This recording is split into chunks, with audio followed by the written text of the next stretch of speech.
Alright, hello YouTube. I actually just recorded like half of this and did not hit the record button. But basically I'm going to be going over my Trials of Reckoning hard boss clear, which nets a very high score. It's like very close to 10k. I think the only way to improve this is to have a max Diabolos card, which I do not have. I'm basically recording this for a friend of mine in my guild. He wants to replicate the strategy. If anyone else is able to take any hints from this, or maybe just want to watch it for fun, that's really cool too. But again, the main purpose of this is to give my friend in Discord a strategy to go by. So in this strategy, we are taking very close advantage of the affinities. The affinities plays a huge role here. Like, she has affinity with Stern, and she has affinity with Super Stern, which is also very important. So this is like super important. Like, affinity is really important for this. You'll see why, because they get the agility buff and then you can like move them around. So Stern also has King's Command on. This actually costs 28 TP, which gives him access to 2 paralyzing edges. In total, with this setup, he's able to use 3 paralyzing edges. Venera is going to be my Steel Time unit. We do have Lucia's TMR on for the agility buff, and also, yeah, it's mainly actually just for the agility buff, yeah. And then she's going to be like Steel Vision, and then Steel Time, and then LB Cap at the end. I do have her Esper built for Dragon Killer and slash damage. So my Diabolos is not leveled so much, so I don't have this on anyone. You can play around with it if you have a max Diabolos. Like, the attack on this is just too much to lose. I tried it too many times, and she just loses too much damage without having that extra attack.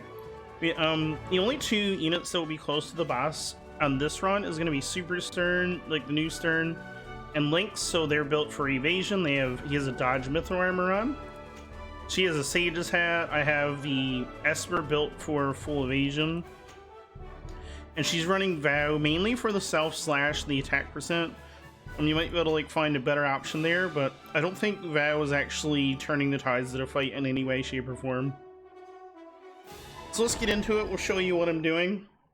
The strategy, like I said, does rely on a lot of affinities, and we'll show you why.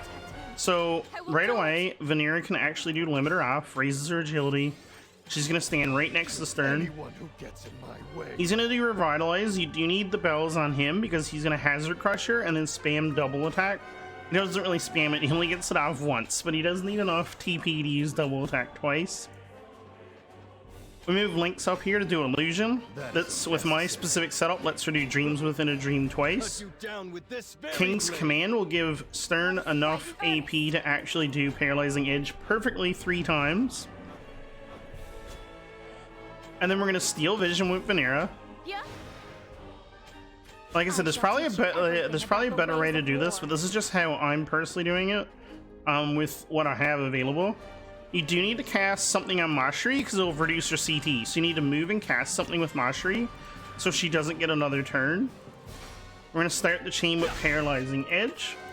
He's staying right next to Venera, so Venera gets that nice agility buff from the affinity there. We're also going to be moving Super Stern in 2 blocks away from Venera, so Venera gets the affinity from him as well. And then we're going to Hazard Crusher, which kills 3 of the adds and chains off the boss. It also does a defense break on the boss, so you get more damage on the boss. I'm only running 1 evasion passive on Stern, but you can run 2 if you need it. Lynx comes over here and does Dream Within a Dream. She doesn't go next to Venera because we don't really want her to mess around with her agility anymore. This is like a good spot for Venera's agility. And then we'll just Steel Time with Venera. She's our Steel Timer. She will LB Cap at the end. He gets to do another Paralyzing Edge, 14 costs. If you notice, he'll have enough for 1 more Paralyzing Edge. There's a little too fast here. That's fine. We're going to Steel Time. She had to be before the boss, so that's fine. Now, what we're going to do here, he's in affinity with Venera, and you can see on the left that Venera is actually going before Stern. What we want to do is we want to do double attack. So we get our chain in, we get our damage in. And then we want to move him away from Venera. So when you move him away from Venera, Venera loses the affinity and loses the agility she had. So we'll just move him over to the side. And then we're going to dream within a dream with Lynx. If you need to, you can move Lynx up by 1. But you want to keep Lynx like in this vicinity because Vanera is going to get an affinity buff from her in just a second. So what we're going to do is we're going to do Paralyzing Edge. This is a little bit of a bad run. If Lynx crits, we actually get the boss down to about 1,000 health. Right now the boss does not have 1,000 health. Right now the boss got 2,813. The best run I had, he was at 1,000.